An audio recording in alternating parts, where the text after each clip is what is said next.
Welcome back to College Football Addiction's live show, The Power 2. Tom Hannifan, Cole Thompson, and myself, TJ Pittinger. Boys, how you doing? Doing great. I have recovered from TNA's part in WrestleMania weekend. I'm looking forward to Rebellion this Sunday in Los Angeles, and I am very, very excited to hear from Cole this week, especially considering all the Nico stuff, a lot of fun transfer portal stuff. It's been a fun week in college football, man. Talk about heel turns this past week. Nico goes to UCLA. Talk about now Joey Aguilar making a trip on over to Knoxville. Tennessee fans believing that this is their version of Diego Pavia. And then, of course, you got Nico Iamaleava, who snubbed UCLA at the very get-go of this entire shindig, only to reunite with his brother Deshaun Foster out in Westwood. So this could be a lot of fun. A lot of fun time ahead for everybody in this sport, especially with knowing what is still at hand with the transfer portal that hasn't died down yet. All right, so before we get into all of that, we were just talking about this off air, and so hopefully, Cole, this isn't your wild card for today. Cole has the wild card later, and so hopefully I'm not stealing that. But Tom and I were just talking off air about the report that came out that TV ratings could be factored in. Is that your wild card? If so, I'll just shut up and we'll move on. No, it's okay. I got a second one, so we'll just do it. I got two this week. So we're good. No, we're good. We're good. I see. I come with like multiple plans in my head. Smart. So we're good. Smart.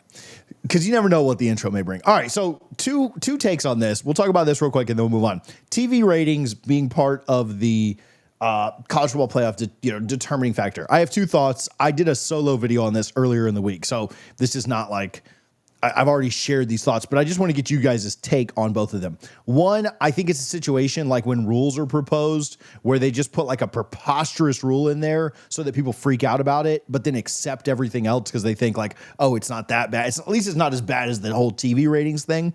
So that's thought one on the whole.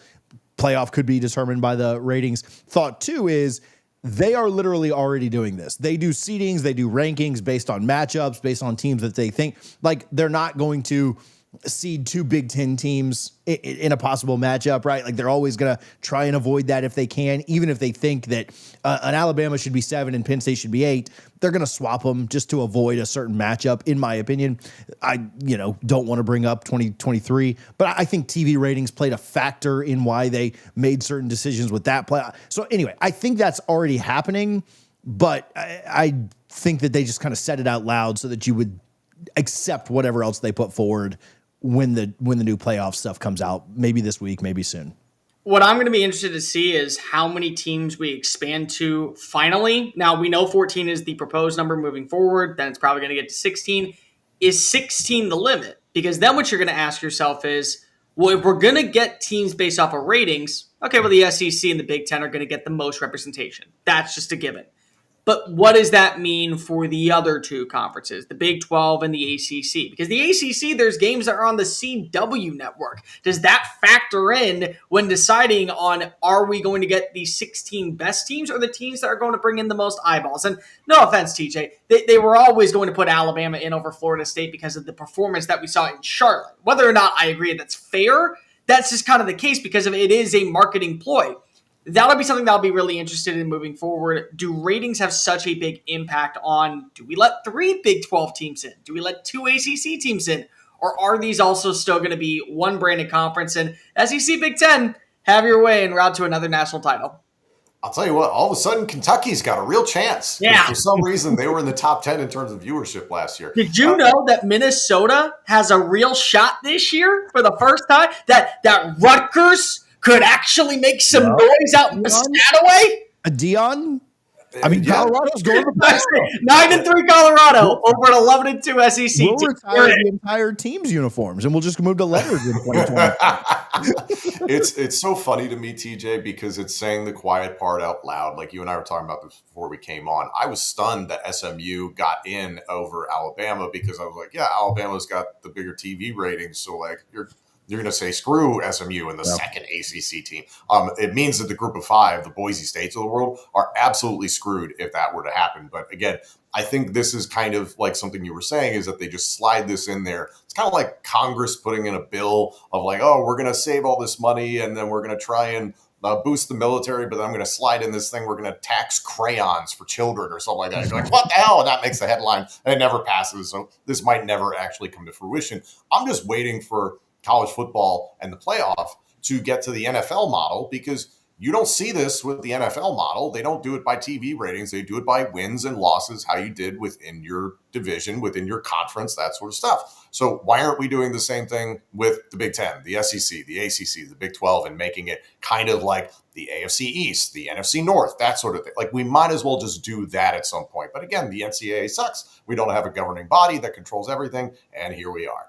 We don't do it because college football is awesome and we don't want it to be like the NFL. But unfortunately, the people who are in charge of making these decisions want it to be like the NFL. So congratulations, NCAA, on ruining a sport that we all fell in love with on Saturday to turn it into a Sunday model.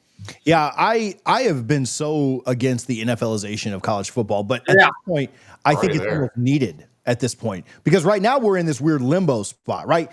10, 15 years ago, the way that college football worked was fine with everyone. No one asked for any major changes, right? Like, oh, we've got this perfect thing, let's screw it up. So now, because we're in this weird limbo phase, I almost think that, yeah, we just need to get to 2030, get to a super league, have the Big Ten, AFC, SEC, NFC, grab the good teams, the marketable teams from the Big 12 and the ACC, and throw them all together and just make this a better product than we have right now. Because this in the limbo crap where we change the playoff every 2 or 3 years, where we propose TV ratings as a viable option. Let's use recruiting ranking. Let's not even, why even play the game? Just start the playoff. Just start a 128 team playoff in September and go all the way through. Let's just seed them based on recruiting rankings and go from there. So, I think I've always been against the NFLization. I almost think it's necessary at this point. Like, just make them employees, bring in a super league, and we'll still cheer for the colors. We'll still cheer for the passion. Tailgating will still be the same, all those things, but just get us a little closer there so that it can kind of fix what we broke. And so, I don't know, maybe that's a hot take. Maybe it's not, but I think it's what will help in the future. All right, I feel like we start with Cole every week for the Nico drama. For the Nico stuff, yeah. Let's go to the other person. He's in the Big Ten now. He's been traded. Yes.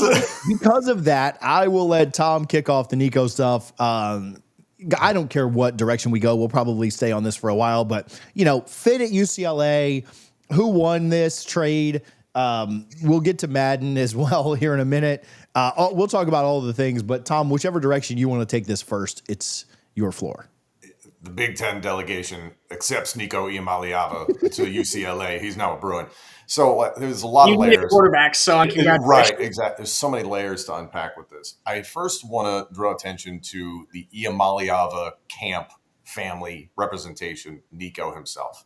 This whole debacle appears at least now to be done. You're going to UCLA. Seems like he's not going to get there until June because he's got to finish up classes at UT. So, good luck getting ready for a new offense in 3 months. That'll be fun. Nico and company need to shut the hell up now, because Nico, I thought in this whole thing, was a victim. And then he shoots his mouth off on social media, posts some stuff on, I believe it was Instagram, saying oh yeah, I was trying to throw that game against Ohio State and I was trying to hold out for more money, and then be like, oh, here's me trying to rig the game against Ohio State. And I was like, who was saying he was trying to rig the game? Was it UT fans that were ticked off? I don't know where that came from, but 101, don't respond to that stuff. Just now you've put yourself in such a bad situation. You have to go and ball out at UCLA. And we can talk about his brother transferring there as well. There's a whole other layer to this thing. The thing that's funny to me, as someone who pays a close attention to his taxes, and we just got done with that here in the United States, is he went from the state of Tennessee, where he was making, allegedly, $2.4 million in 2024. There is no state income tax in the state of Tennessee. Allegedly, at UCLA, he's making $1.75 million. And California, they tax the hell out of people. I did some quick math. He will take home less than $900,000 this upcoming season.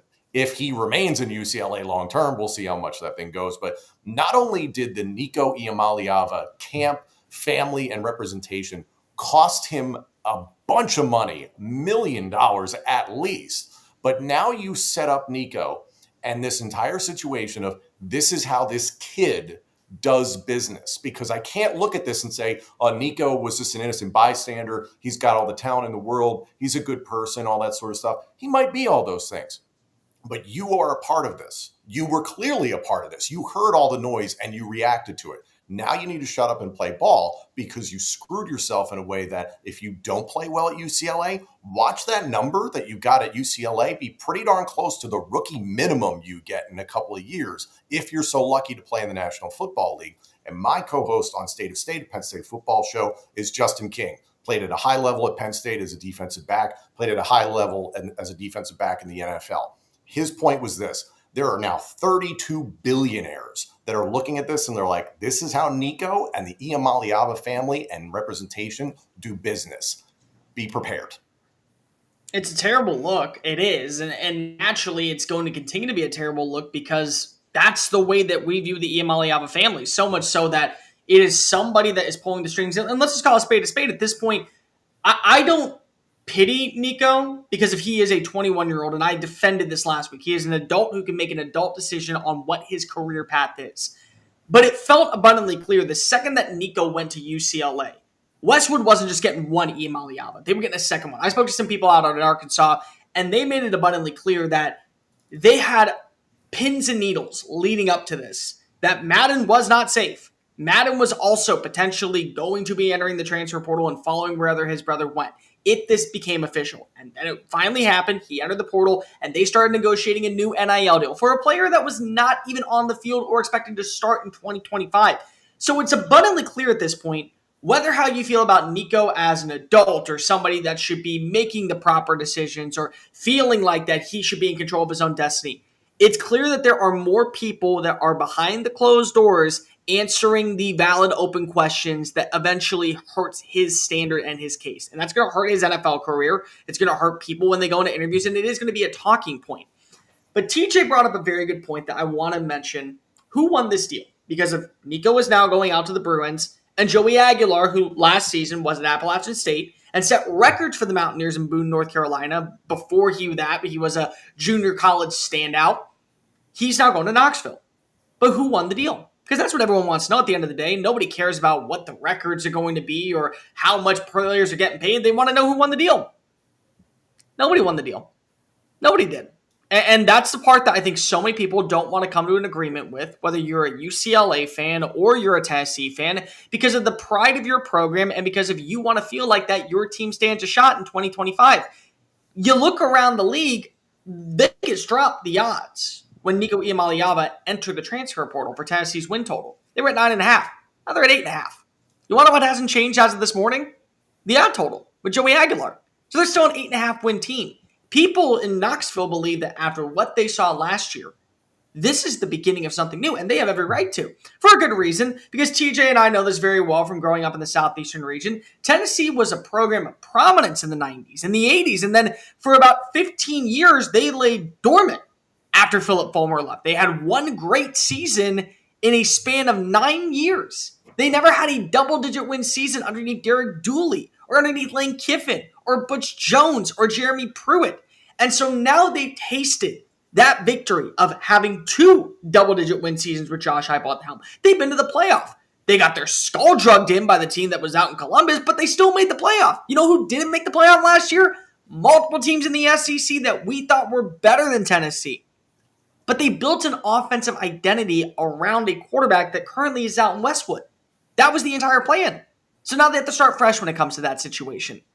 Joey Aguilar is not as talented as Nico Iamaleava. Doesn't mean he can't be a solid player. Doesn't mean that he can't fit a mold that works for Josh Heupel. Doesn't mean that he can't be a quality addition to a locker room where you have Jake Merklinger, where you have George McIntyre, and you don't have to press on and say, hey, one of them has to start week one or we are in deep trouble. No, you feel good about that. But we can admit that right now, Nico Iamaleava's ceiling is a lot higher than Joey Aguilar's. His floor at times may be a little bit higher than what Joey Aguilar's is. And the win total hasn't changed. So you don't have the same personnel that was great defensively last year. It's still going to be a solid defense, but out of the gate will be as elite as it was in 2024. You don't have a running back like Dylan Sampson on your team. You have three really solid running backs, but in my opinion, you don't have an elite running back the way you have with Dylan Sampson. You still have questions at the wide receiver position, and you want to see that growth from year 1 to year 2 like we saw with Hendon Hooker in Josh Heupel's system. So they lose. But Nico Iamaleava loses. Absolutely Nico Iamaleava loses because he's not going to have the same type of talent that was residing out in Neyland Stadium. He's not going to have the same type of personnel that I think enhances his play style. He's not going to have the same play design that will eventually help him reach new heights. He's not going to have a schedule that is as easy as what we saw with Tennessee. Tennessee has 2 games on the road that you worry about. Alabama on the 3rd Saturday in October, which is a rivalry game, and Florida, which they have struggled to win in the swamp for over 2 decades. They can win every other game, go 10-2, and punch their ticket to the college football playoff.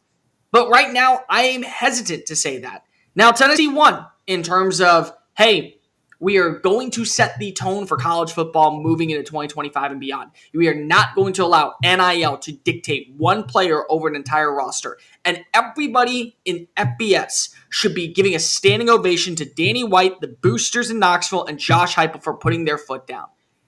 But it comes at a cost. This is probably with a 9-10 win schedule and 8-win team. But for Nico Iamaleava and the Bruins, yeah, you got yourself a starting quarterback. You probably got an upgraded quarterback. You're still a team that's probably going to go 6-6. You may make it to a bowl game, if that at all. Oh, and by the way, you're dealing with now the father of this entire shindig for multiple years. Because of guess what? When you brought in Nico, you probably also promised that Madden was going to start. So nobody walks away a giant winner in this entire deal. But we will find out who comes out in a better situation by the time we get to November and what the records say. It feels like, I agree with that. Nobody's a winner. It does feel like, it feels like UCLA upgraded more than Tennessee did, right? Like they've got a better quarterback, but Tennessee's still probably in a better spot overall from a roster standpoint to deal with that. I don't know that either one won enough to where you could call it. I agree with your premise on nobody winning, but even if you did try and break down the layers of it, Tennessee has a worse quarterback, but still in a, still better supporting cast. So I guess you'd lean UCLA just a little bit if you really did try to dissect that down. But I agree. You're letting the, I don't know, I'm not trying to crap on players. You're letting the inmates run the asylum here. Like, this is just absurdity of like essentially what's going on, right? By the way, immunity. We're throwing in immunity real fast. We can't get flagged for this. Immunity. Here's the fun thing for me, because like you have to now look at the schedules for both these teams. And I think the important thing, Los Angeles in general, like it's not like there are big sports teams and there's obviously big programs like USC and UCLA is there as well. Like this isn't a football school necessarily. Like they have a proud tradition, but this hasn't been a contender in a very long time. So Nico is going to fade into the background in a handful of months. Like right now it's a hot button topic, but once he gets to Westwood, this is going to quiet down a little bit. You know when it's going to pipe up is when UCLA plays Penn State in their 5th game of the year, when they visit Indiana, when they visit Ohio State in the back end of the season, the team that he would look like a deer in headlights against in the first round of the college football playoff, and when they end the season at USC being a relative thing, but that's in the Rose Bowl. The challenge for UCLA is going to be, hey, can we make a bowl game this season? And there's a very strong chance they could. I'd put their win-loss over-under at about 7.5 at this point in time. So just looking at this season reasonably, Nico can help them, but like, are they really going to take giant strides and be competing for the playoff? I sincerely doubt that. Do they do that over time?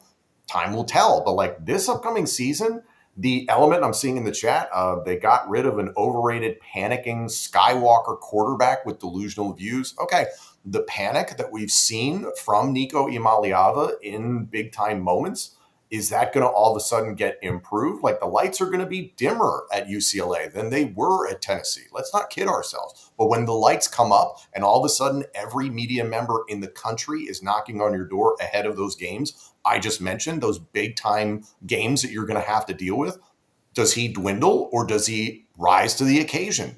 Are they able to take out one of those 3 opponents I just mentioned in Penn State, Indiana, and Ohio State, 2 of which are on the road? Like, I don't know. I think Nico is set up for a really tough 2025 for a number of reasons. I think that when you look at the Joey Aguilar side of things, it's at least an upgrade in terms of what you were dealing with out in Boone, North Carolina. I mean, you're getting players that if they can hit their potential, and that's a big if. Yeah. they were never going to go to Appalachian State. They were never being looked at by Georgia State. They were never being looked at by Marshall or Texas State. They were being looked at by Alabama, by Georgia, by Florida State, by Michigan, by Texas A&M. So they're prime players that could eventually elevate the status of what you know about the quarterback room. And I look at the offense of 2022 with Hendon Hooker. If I can get that, and I feel like that the wide receivers and my offensive line is improving overnight, then Joey Aguilar can be just as confident, poised, and consistent as Hendon Hooker was. He can be a reason why you can go beat Alabama on the third Saturday in October. He can be a reason why you could get to a 10-win season and actually punch your ticket to the college football playoff. He may be the reason why you win a game, and the confidence that he carries with himself coming on in, realizing, hey, if I do what you did last year, 19 touchdowns, under 3,000 passing yards, 5 interceptions, then it's a proof of concept that, number one, the coach that you have running the show is the right guy for the building. And number two, so long as you play to a certain pedigree, it's all about just how you carry yourself and how you continue to improve from making those mental mistakes over and over again. But therein is the question. This is not the same offense that we saw last year with Tennessee, which could be a good thing at the wide receiver position. But you're asking a lot of Chris Brazzell to step on up. You're asking a lot of Mike Matthews to step on up. You want Travis Smith, the freshman, to have a bigger role. Braylon Staley to have a big-time role. What are you going to get Ethan Davis and Miles Kitzelman? What do you feel about that tight end room? Do you have a 1-2-3 combination of Star Thomas, Peyton Lewis, and everyone else that we already know on this roster, Deshaun Bishop? Do you have that to where you feel like you're going to be making up the lost production of a guy in Dylan Sampson? And then also, do you feel like that your defense, despite losing guys like James Pierce and not having the same linebacking core, implementing a bunch of new players, that maybe if you go out and you bring in the right players in the portal, especially with the money that you're saving, because remember, Joey Aguilar is getting 7 figures less than what they were going to be paying Nico this upcoming year. Can you take that money to bring in the right personnel defensively on the trenches or at wide receiver and just throw it? Hey, here we go. Let's go ahead and give you whatever you want. So that way we feel like that we are pedal to the metal. I look at Tennessee and I say to myself, I understand why you went after a guy like Joey Aguilar, but this is a moment where you're going to figure out what your recruiting is like and your development of talent is like. Because if you don't have as talented as a quarterback anymore, so everybody else around you, offensive line, the play calling, the wide receivers, even the defense, it's got to step on up, because with that schedule, most teams will be salivating, waiting on who they were going to be facing in December in their own backyard. I might also add it. What about this? What about the Arkansas aspect of this? And, you know, I don't, obviously his little brother's not going to play this year or anything unless something crazy happens. So from on the field, I don't really care about UCLA increasing their QB room or anything like that. Although they did go from a QB room with a lot of questions to one that certainly feels a little bit better for the future going forward if they can keep the Iamaleavas there in Southern California. What about the aspect that we saw Arkansas's AD come out and basically say, like, you know, didn't mention any names, but pretty apparent, hey, if you break a contract with our NIL, we're going to pursue that if you don't pay back the buyout and stuff. Thoughts on that, just in general, where we are in college football? It's a business. We're doing contracts. You were talking about before getting to employee status. I actually don't think that's the way to go in this. I think contracts have to be the way to go, more of the pro style model. And I know nobody wants to really go that direction, but if you just up and leave, there are going to be ramifications. And it sounds like Madden Iamaleava handled his situation with UCLA formerly and Arkansas about as badly as his brother handled everything in Tennessee. So honestly, I'm all for it, because at this point in time, it's about return on investment. That's what sponsors and advertisers are looking for with these college football programs. It's what these collectives, these boosters are now looking for. It's not just, here's a bunch of money in a McDonald's bag and go have a great game this Saturday. It's, I want to see a return on my investment. And if you come here and you don't do a damn thing for Arkansas, you bet we're going to want our money back. So I don't think every program in the country is going to be that aggressive. But my hat's off to them if they actually do get their money back from the Iamaleava family. If you want to ask for money back, then this is the one area that I think that we need to have more of an NFL model. You need to, number one, be able to release the contracts of every single player so people know exactly how much you're making. And number two, you have to have legit agents. Mm-hmm. You need to have legit agents. The problem is with college football, which has always been an issue, is that Uncle Tito can go see the talented 5-star nephew and say, I know what's best for him because if I played a Division III junior college a few years ago for 10 seconds, so therefore I know what to go ahead and get him compensation. So now you need legit agents. And I'm not talking about agencies that can go represent players and come out with some type of deal where we get 20% of every NIL earning, but then any single profit you make after that, you get to keep all of the resources at 100% net growth. That's not what I'm talking about. I'm talking about people who literally have passed the bar and are representing clients in the NFL, in the NBA, in the MLB. They're legit agents that work with the NFLPA, that work with the NBA Council, that work with the MLBPA to make sure that their players are not only properly compensated, but we don't lead to a strike. If that's how you want to do it, that's fine. I have no problem with Hunter Yurachek saying, we demand our money back. I also have no problem believing that when an NIL person walks into a house or into a business and says, oh yeah, we'll pay him $4 million to come here, and you don't get it in written form to where it's at the university, this is how much a player is making, and the contract is not valid in the sights of the public eye. Well, if they don't want to hold up their end of the bargain, they say, tough luck, tough shit. Oh, well, move on. We only said we could potentially get you in. Because now we're dealing with basically a Jaden Rashada situation every single offseason. He said, she said, this is how much you're going to get paid. Might as well throw the Nigerian prince in here saying that he's going to make you his princess if you give him your credit card information. Because that's what we're at with these contracts.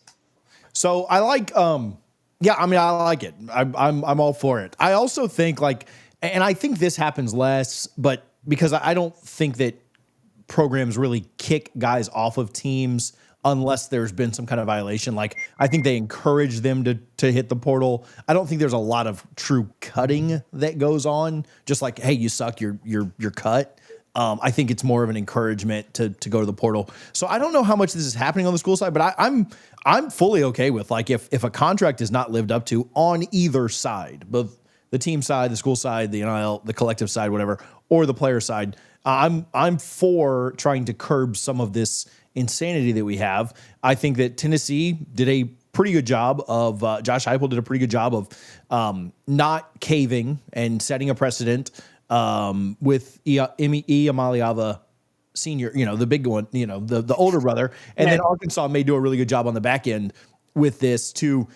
I'm hopeful that Congress can get some things done, or the judge, it's not even Congress, the judge can get some things done out in California with the House settlement. I don't know how much that really is going to change things because they're going to go over the cap, but I'm hopeful that programs can start to take back some of this power, right? I'm all for players getting paid. We're not getting anywhere away from that, but if they can kind of wield back some of this power to their side to keep the lunacy down, I'm all for it. So before we move on, I just want to bring this up because I'm sure this will do wonders on clips on YouTube and Instagram and all the other things. I'm going to ask you guys, put you on the spot right now. More passing yards in 2025, Nico Iamaleava or Joey Aguilar? Aguilar. TJ?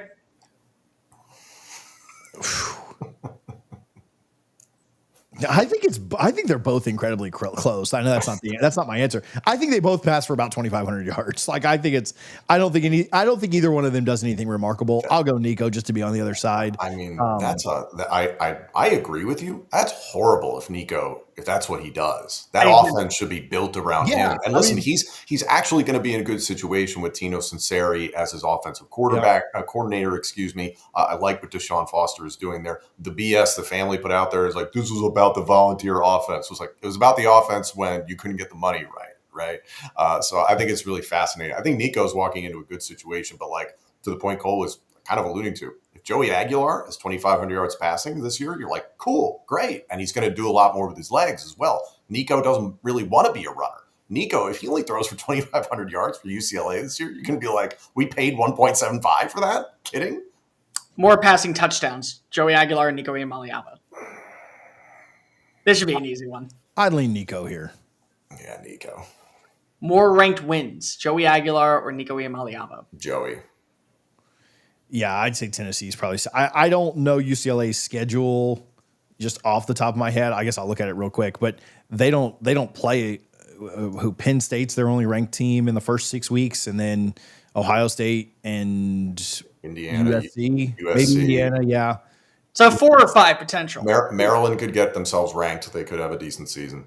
So they'll win 1 or 2, and then Tennessee probably I mean, every week you're going to face. You have more shots at it. Yeah, Tennessee.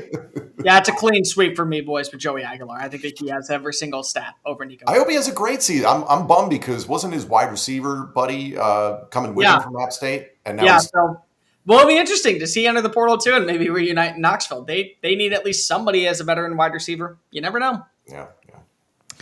All right, on to the NFL draft. Cole, I know you cover the Texans as well, and then we'll talk some draft here between both of you. Tom, I actually spoke with somebody that is telling me that Penn State might have 2 top 5 picks, so we'll get your take on that as well. But Cole, let's get some draft thoughts from you. Tomorrow. It's a day away. Tomorrow. Yeah. It's going to be, I think, a really interesting draft. I'm somebody that, again, looks at it from 2 different lenses. And there's the college lens to where these players are awesome. It's so much fun to watch what they're doing and how they're leading their teams to national championship victories, or the tenacity of a Riley Leonard, or what you're seeing in a Dylan Gabriel with Mr. Consistency. And then they're like, well, that's going to translate to the NFL. And I have to go, well, I'm going to pump the brakes and hold your hand when I say this quietly.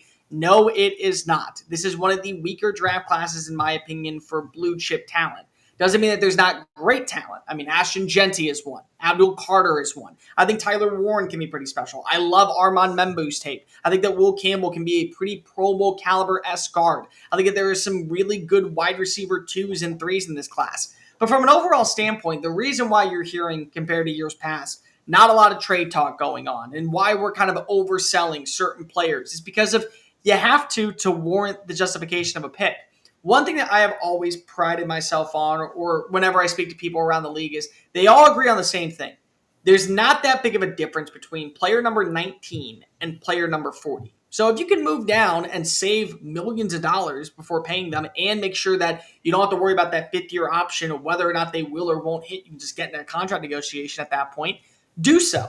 The problem is that there's a lot more players in that 12 to 14 range, not that 18 to 20 range, that you also are willing to move down or rather than take a swing on. I think there's some breakout stars in day 2. I really wonder what Kenneth Grant's going to be coming out of Michigan. I think that you could see a lot in Andrew Makuba as a day 2 safety selection, a really good ball hawk. I think when you look at some other names that are kind of like flying under the radar, like a Kyle Williams at Washington State, he may end up being the best day 2 receiver that we see.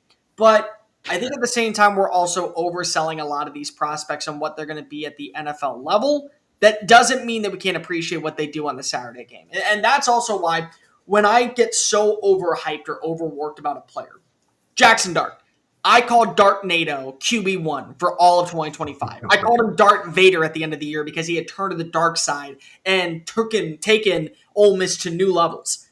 I still have a mid-second round grade on him. He was QB1 in the SEC for me, but he was a mid-second round grade because there are some things that just won't translate.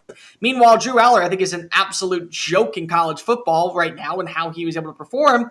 But I also know for a fact he would be probably the first quarterback selected outside of Cam Ward in this year's draft in a top 10 pick. I resent that, sir. The interesting thing for me, you've heard some rumblings in the last couple of days that there might be some movement at picks number 2 and 3. Titans 1, Browns 2, Giants 3. I think the Giants situation is really fascinating because you just spent $14 million to bring in Jameis Winston and Russell Wilson. So logic would tell me that they don't like this quarterback class, and they're at least buying literal time to get themselves to the next season. Maybe they like Drew Aller and the rest of the field there. Maybe they want to delay even further and hope they have Russell Wilson for 2 years, Jameis Winston maybe for that other year, and you get to the Arch Manning draft at some point down the line. But then you hear the questions about, maybe the New York Giants ownership has gotten involved because Shadur Sanders has come in for more visits than any other player for the New York Giants. I think that would be a mistake. I think I could see Cam Ward going first off the board because the Titans do need to address the quarterback position. Which is wrong too, but for different reasons. Right. And I don't love any quarterback in this class necessarily. So somebody's going to overspend. Somebody's going to reach on a quarterback. I like Abdul Carter, and I'm biased as a Penn State grad and somebody who covers the team. But Abdul Carter, I think, is going to have a very strong pro career. A guy that I'm really excited about also within the Big Ten, defensive tackle Mason Graham. And I know that TJ will appreciate this. His game, his athletic traits, his build reminds me a little bit of Braden Fisk, formerly of FSU, and now doing great things with the LA Rams, and Jared Verse, his former teammate. So I love seeing that combination. I think Mason Graham, just consistently has been a disruptor, and he is maybe the safest first round pick. And now safety doesn't always mean sexy for fans when you're hearing about the NFL draft, but I just feel like he's going to do some really positive things. I'm fascinated to see where this wide receiver class goes. I really like Titaroa McMillan, but like, you've seen talented wide receivers go in the first round over the last 10 years. They don't always register. It depends on where the offense takes them. Like, and for every Justin Jefferson, there is a Nelson Aguilar or something like that. That's like, why did that not work out? Luther Burden from Mizzou is another guy I'm going to have my eye on, but it's also like, what is your need there in the first round? So you have some guys that are first round talents. And TJ, I think you were alluding to it before, and I think you're talking about Tyler Warren, Penn State tight end, he can do a little bit of everything. I could see him going to New England or Jacksonville at 4 and 5, but then it's also like, I could see him slipping, not because of a lack of ability. It's mostly just going to be fit. Yeah. What head coach and what offensive coordinator is like, I can do a lot with him, a la Sean Payton and Taysom Hill. Similar athletes in a lot of ways. So I'm not saying he's going to the Denver Broncos. I think that'd be a match made in heaven, but I don't think he's going to slip that far. I think you picked a team where he would slip to. Again, he worked with that Sean Payton fella. Mm-hmm. Who just had a really good time with tight ends in Philadelphia last few years. Yeah. That can happen.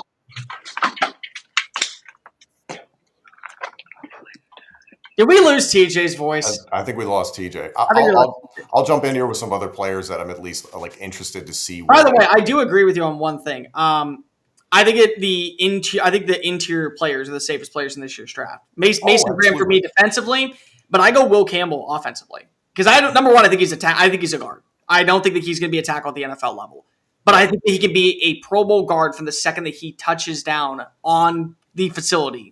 Just like I think that Mason Graham could be a Pro Bowl defensive tackle the second he touches down at the place.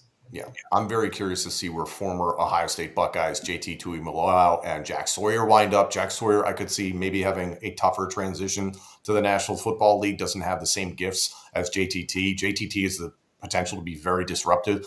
Also want to see where Tuimoloau lands in terms of a scheme. I could see him being a really strong 3-4 D end. I could see him being a 4-3 D end. So there's a lot of versatility there with Tuimoloau and a lot of the guys. Lathan Ransom, I love him as a defensive back. So very curious. Anthony has some questions. I know that TJ, will we be back, buddy?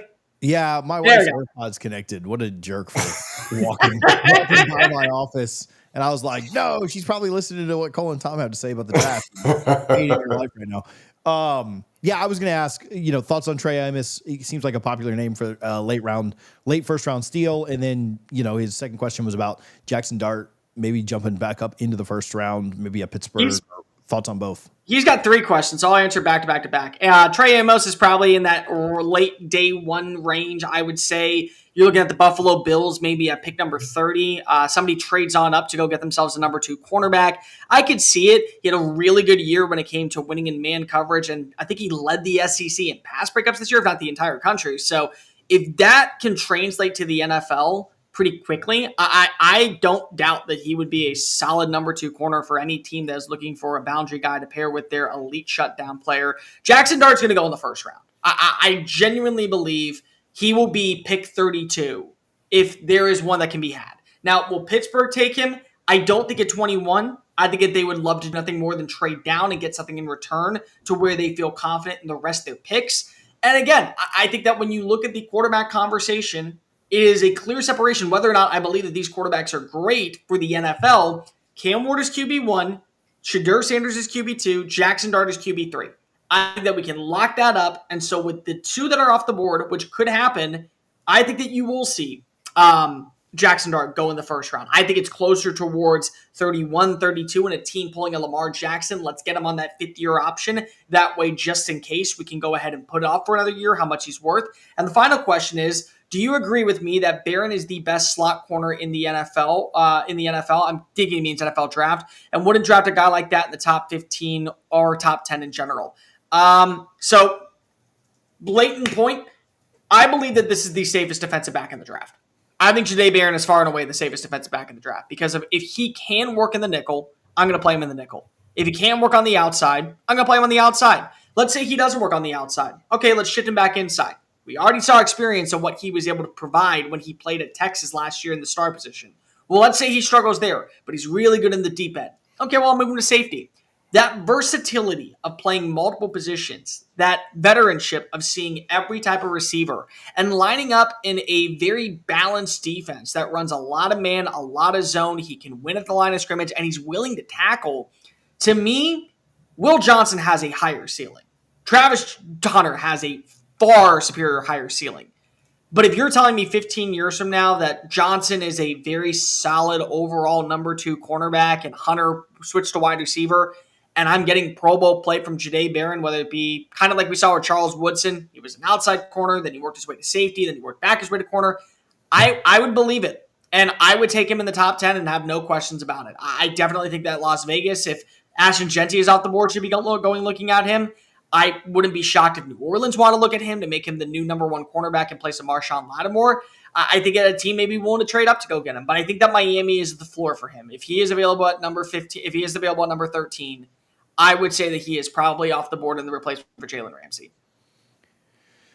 Let's talk about the college football draft. Pretty much that's a terrible transition, but we're going to roll with it. The college, I lost it.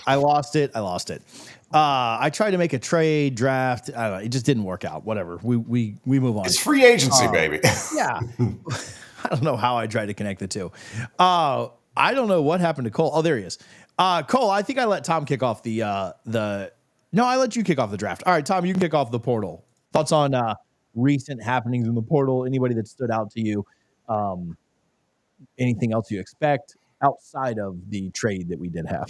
Yeah, the Nico Aguilar situation, trade, whatever you want to call it, we covered that pretty thoroughly. I think that's been the highlight of this transfer portal cycle. As someone who covers Penn State, there's still some questions of are they going to add another wide receiver in the portal? The whole Trebor Pena situation from Syracuse is pretty interesting in that he's bouncing around, I believe, going to see Miami this week, plus UCLA and USC.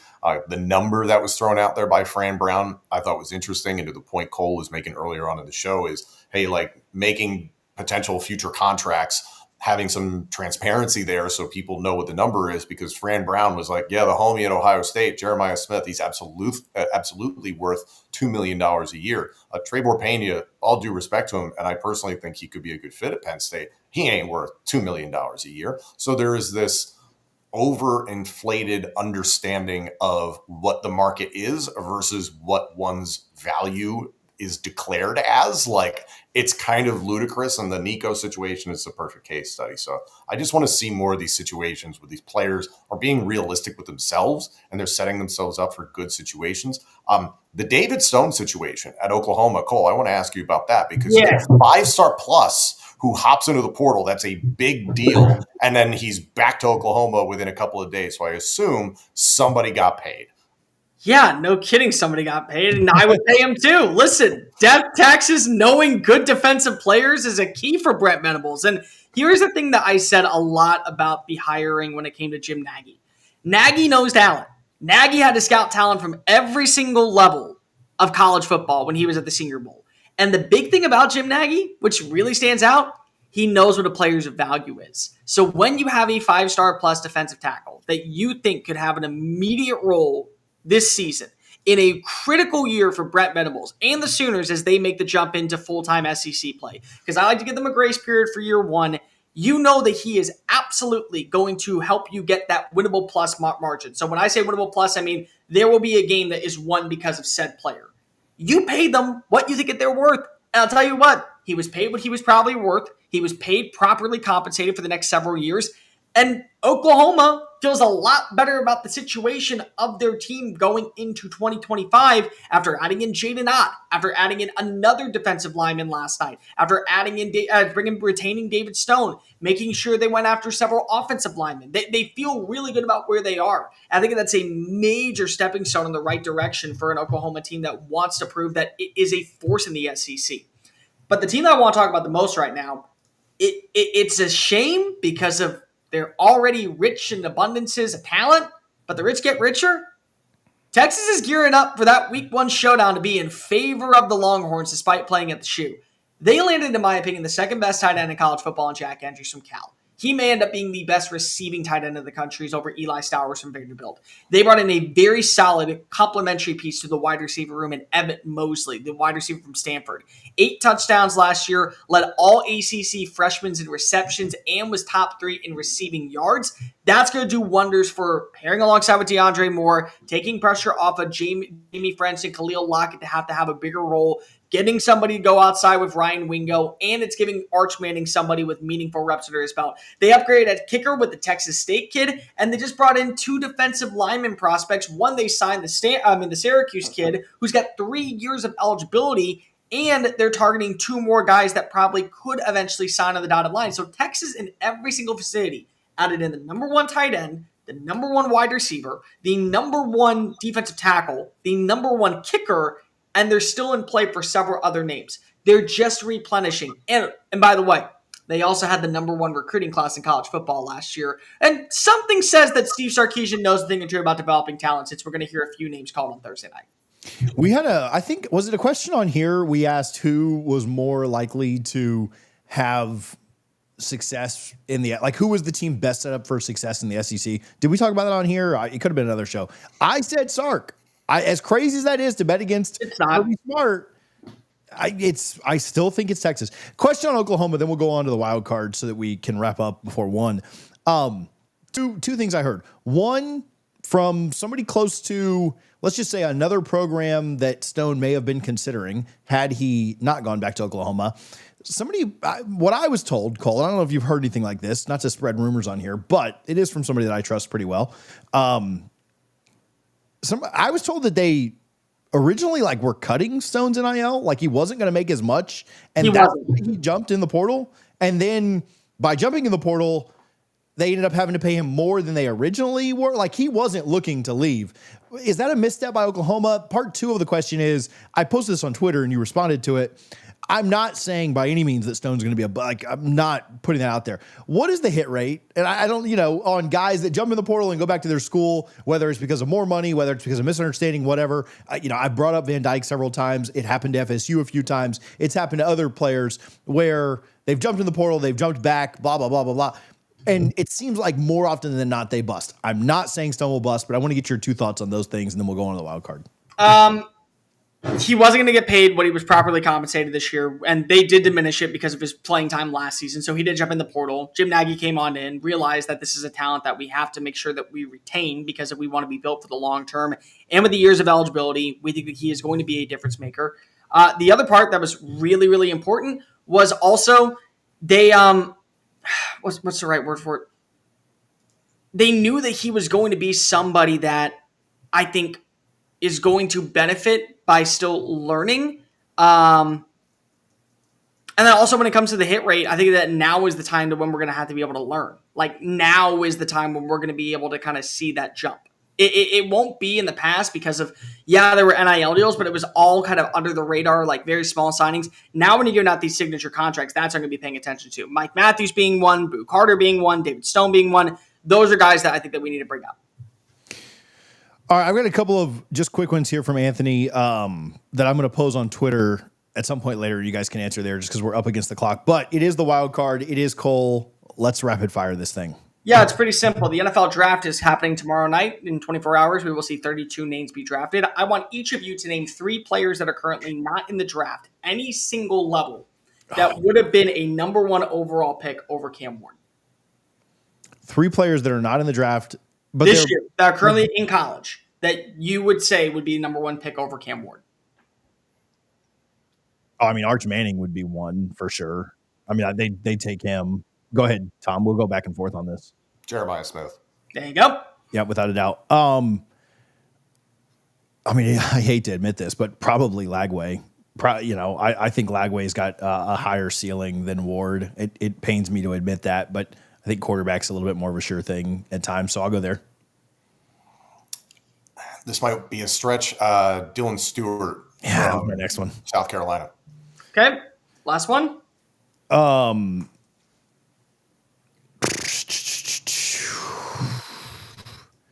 go. No, I don't know if the.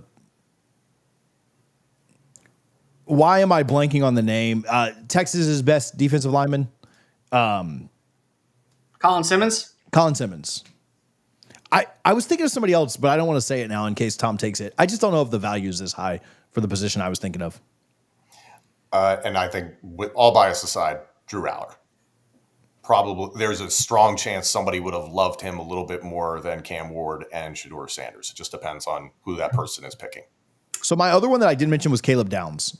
I just don't know if I don't know if safety has the same value, but I mean, I think Caleb Downs is more of a sure thing than Cam Ward is. But if you're the Titans, are you taking a safety when a quarter? You know, you're not taking a safety number one overall.